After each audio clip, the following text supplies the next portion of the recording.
Hey, how y'all doing out there? I got some old crazy news for y'all. These Chicago crackheads on a whole nother level with their craziness. They setting women on fire on trains. And Mayor Johnson trying to downplay the situation, talking about it's an isolated situation.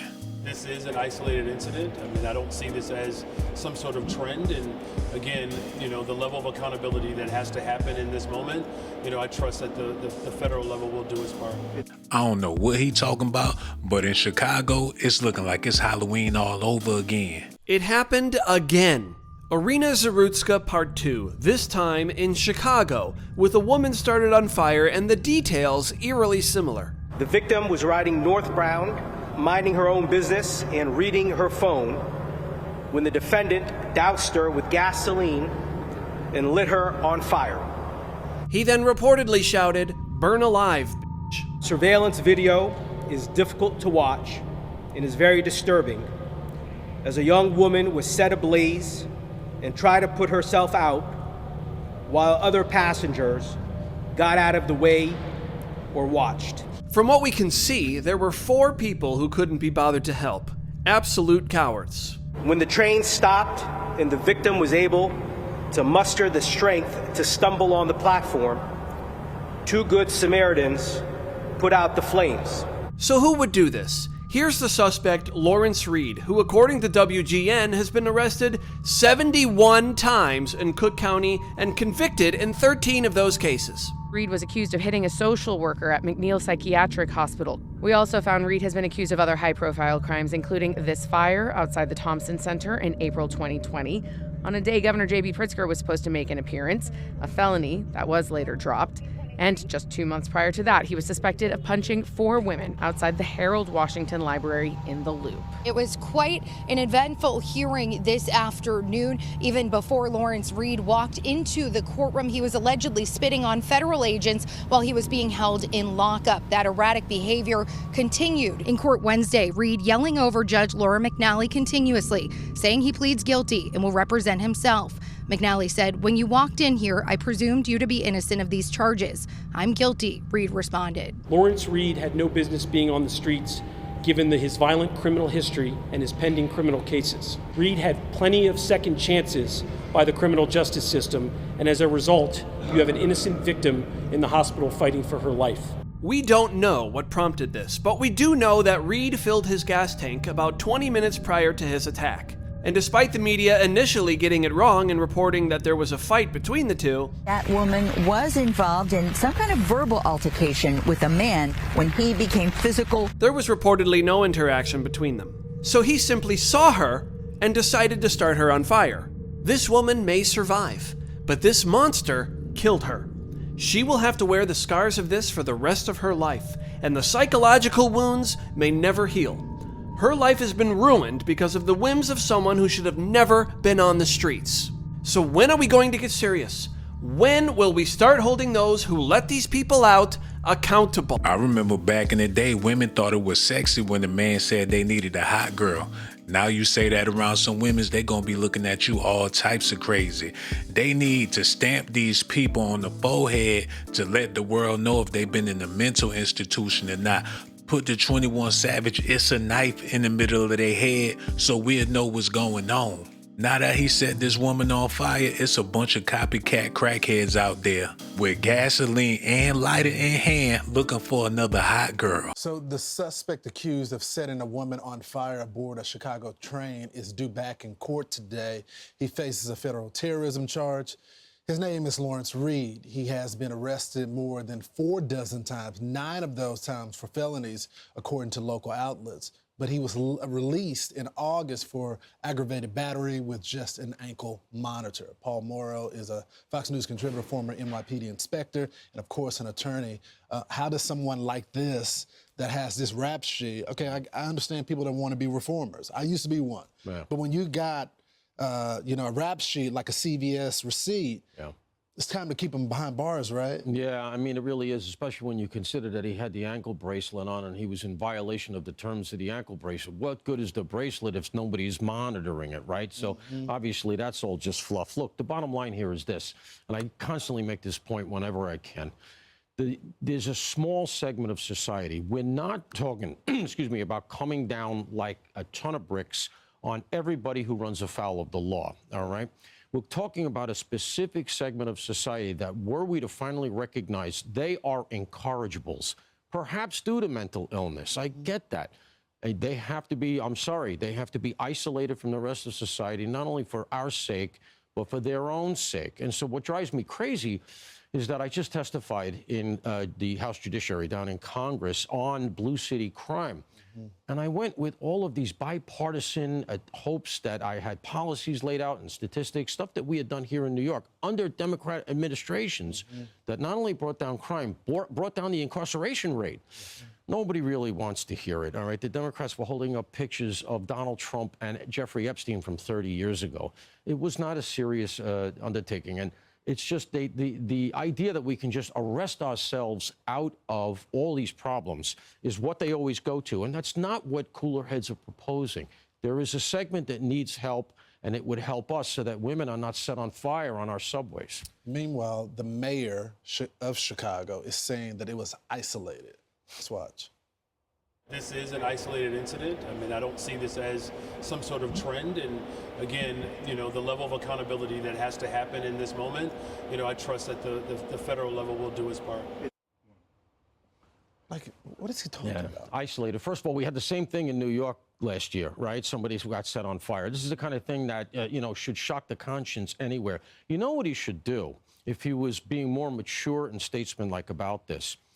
I understand that he's against Donald Trump. He doesn't want Donald Trump to bring the feds there or the National Guard. But the feds have extended powers over our transportation systems, all right? The common carriers, as they're called, our critical infrastructure. Donald Trump has the ability to force the National Guard in many ways there, much better than he does sort of in the cities writ large. Right. They should cut a deal. He should say, look, we have problems on our subways. And the reason I say that it is a path forward is we have it in New York. Kathy Hochul has 1,000, she's Democratic governor, she has 1,000 National Guard in the New York City subways. We've had them in the critical infrastructure here in New York City, Penn Station, Grand Central Station, later the Oculus, since 9/11. It's an easy win. Easy win. Everybody wins. He'd look like he came forward and they cut a deal for the sake of the safety of the cities. And otherwise, Donald Trump can do it. It'll end up in court like they all do, but he'll win. But wouldn't it be better to cut a deal? Everybody gets on board and everybody's safer. They're not thinking, Paul, but you are. And you can watch more of Paul on the weekly rap sheet with Paul Moore Wednesday. They're going to have to bring back the National Guard to come get the crazy black people out of Chicago. The immigrants wasn't doing this much damage. It's sort of like when the immigrants left, now all the black people really being exposed. They talking about they want to clean up Chicago. I don't know what they going to do. But if you got crackheads setting people on fire, they need to figure out something fast. And not to mention, I know y'all heard about them kids that beat up that lady and her kids. It made international news. Chicago not looking too good right now. So outrage in Chicago after video captures a mother and her 9-year-old son being harassed and then badly beaten by grade school children while walking near a school. We talked to two leaders of that Chicago community in just a moment, but first, let's go to Mike Tobin live there with the details. Good morning, Mike. Good morning. Parents and, frankly, people all over Chicago are now kind of horrified and outraged at this video that's not going viral. It has gone viral, of a mother and a 9-year-old son who were mobbed and beaten by a group of school-age bullies. Now, the video is a bit brutal, so be ready for that. But it shows this mother and the aggressiveness of the kids increasing as Korshwanda Hatter tries to protect her son. Finally, this mob of youngsters started to strike Korshwanda and her 9-year-old son. They were both knocked to the ground, and the beating continued. Hey,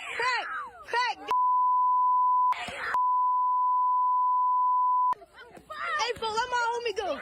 Let my homie go. Let my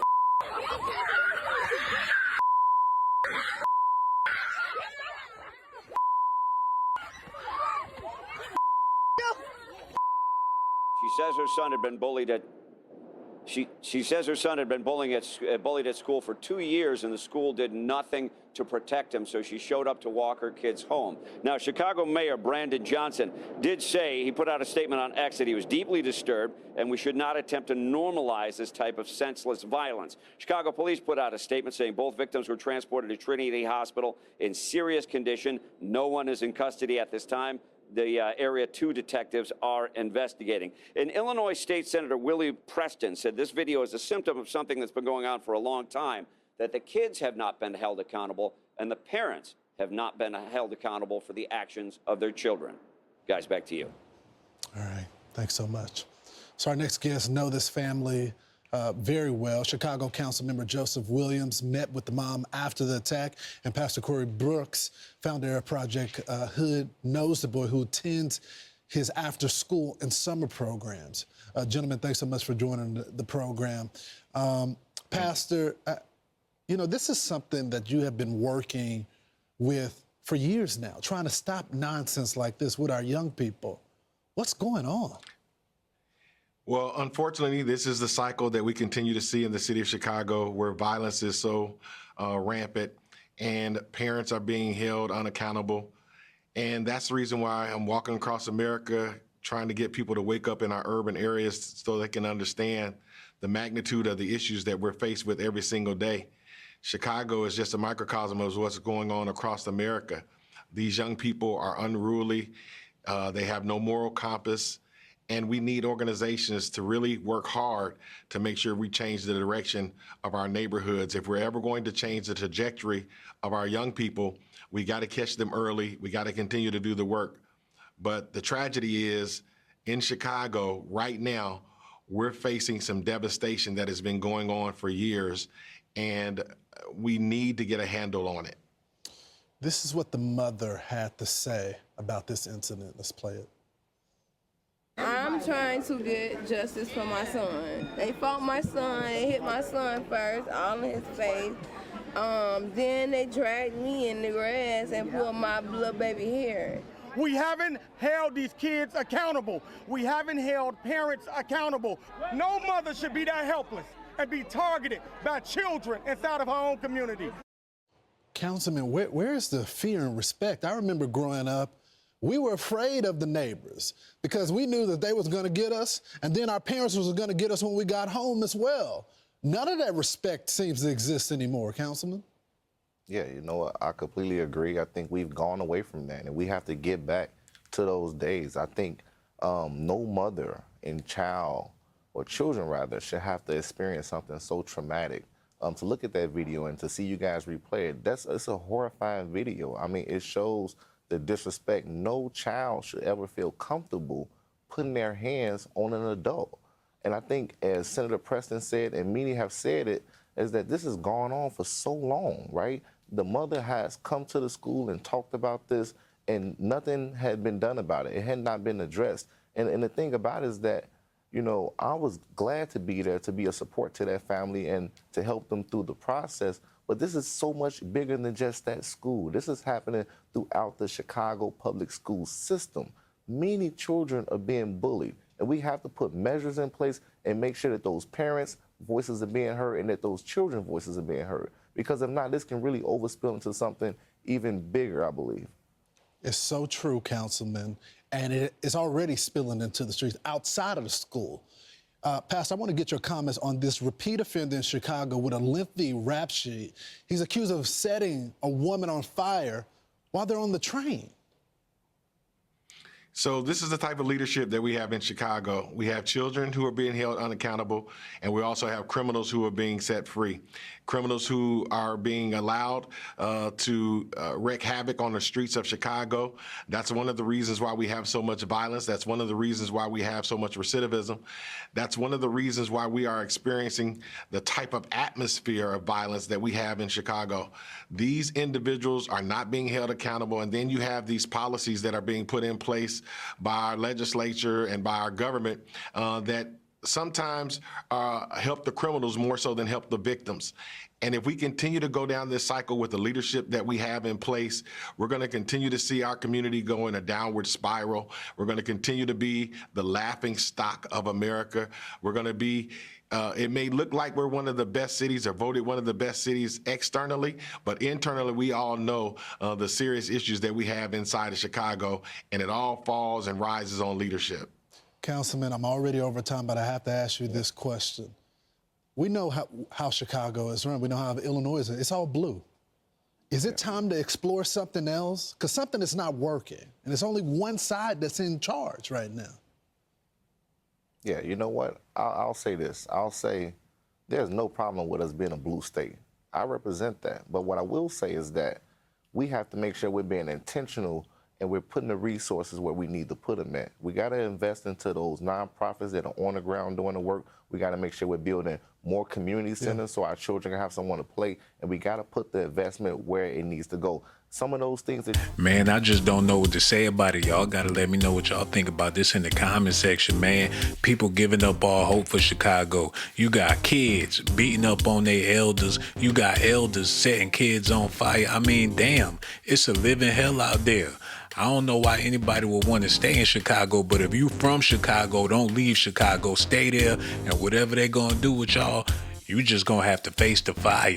But not like how that lady faced that fire on the train. I don't know what to say about Chicago, man. Y'all let me know how y'all feel about this. Hit that like button, subscribe to the channel. And one more thing before I go.